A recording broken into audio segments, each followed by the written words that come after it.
Greetings, true believers, and welcome to another classic episode of History of the Marvel Universe. First off, let me begin by saying that the story of the Human Torch and Toro is one that's been retold and retconned many times over the decades. As such, many details have changed and some aspects have been inconsistent. That being said, this video is my best attempt at taking the various conflicting tellings and arranging them into one cohesive narrative. And so with that, this week's episode begins in the 1930s with Professor Phineas Horton. Horton was a scientist decades ahead of his time. His goal was nothing less than the creation of a synthetic man, an artificial human being, the world's first android. To further this goal, Horton employed several lab assistants in the development of synthetic material now known as Horton cells, including an expert in flameproofing named Fred Raymond. However, due to his previous work with asbestos, Fred fell ill and soon left Horton's employ. After that, Raymond fell in love and married a woman named Nora Jones, who was in fact another scientist that had previously worked for Norton. Together, Fred and Nora Raymond had a son named Thomas, who they nicknamed Toro. Unfortunately, it seemed unlikely that either parent would see Thomas reach adulthood, as Nora was also sick due to her earlier experiments involving radium.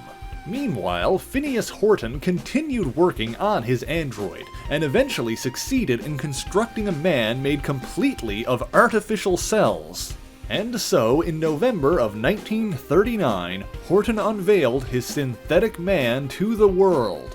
However, Horton also revealed that during the android's creation, an unexpected side effect of the Horton cells manifested. When exposed to oxygen, Horton's android would burst into living flame. And so, the world was introduced to the Human Torch.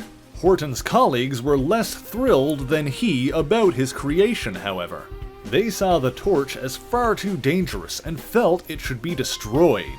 When Horton refused, his detractors decided to go to the press. The resulting public outcry forced Horton to seal away his creation. He encased the torch within a metal shell and entombed it within a large block of concrete. It seems, though, that Horton did not intend for this to be the end of the Human Torch, for while entombed, the android was hooked up to a device which fed him information. Not only was the Torch educated in the basics of language and culture, but he also received news reports informing him of the growing menace overseas. It also seems that the Torch's concrete prison was not as airtight as intended, and a tiny crack formed in the block. Over the following weeks, the crack resulted in a leak, allowing small amounts of oxygen to trickle in. Then one day, the building flame and pressure inside resulted in an explosion, destroying the concrete and freeing the Human Torch. Disoriented and confused, the Torch ran through the streets, although he didn't know where he was running. The fire department was dispatched, but their water had little effect on the flaming android. Realizing the damage he was causing, the Human Torch fled, searching for a way to extinguish himself. He soon came across a large estate with its own pool. Burning his way through the iron gate, the Torch dove into the pool, giving himself respite from the burning destruction. However, the property he was on belonged to a racketeer named Sardo, who had been paying attention to the news stories about the Flaming Man. When Sardo's men informed him of the grass burning around the pool, he deduced the cause and ordered the glass cover over the pool be closed. Upon investigating, the gangsters found the Human Torch immobile in the water, having gone into some kind of stasis after extinguishing his own flame. Sardo decided to take advantage of the situation by using the torch as a pawn in his protection racket. After sealing the android in a glass tube, he brought the torch to a warehouse whose owners refused to pay up. The Torch, naive and barely conscious, assumed Sardo was helping him in some way. And so when Sardo freed the artificial man by smashing the glass tube and running off, the Torch was disoriented and confused. His flame returned as he stumbled around the warehouse, setting fire to everything inside. Slowly coming to his senses, the Torch's artificial brain began putting the pieces together. Figuring out he'd been used by Sardo, the Torch leapt out of the burning building, discovering in the process his power of flight. He returned to Sardo's home in a rage, attacking his men and pursuing the villainous racketeer. The Torch tracked down and confronted Sardo in his underground lab. While the gangster's bullets had no effect on the Human Torch, a canister of nitro gas sprang a leak and shot up at the flaming android. For a few moments, this gas gave the Torch the ability to rescind his flame. Sardo attempted to use the remaining canister as a bargaining chip, but the Torch decided to simply take it for himself. The desperate gangster then attempted to rid himself of his flaming opponent by tossing a container of sulfuric acid at him.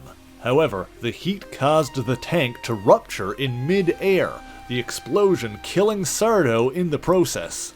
After leaving the burning building with his new ability to flame off, the Torch turned himself over to the police.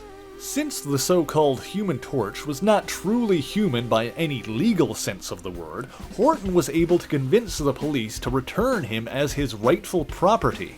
When Horton returned home with his android, he realized he could use the newfound ability to control his flame to make a fortune. The Torch, however, refused to be used again and shot off into the night, accidentally setting fire to Horton's home as he left.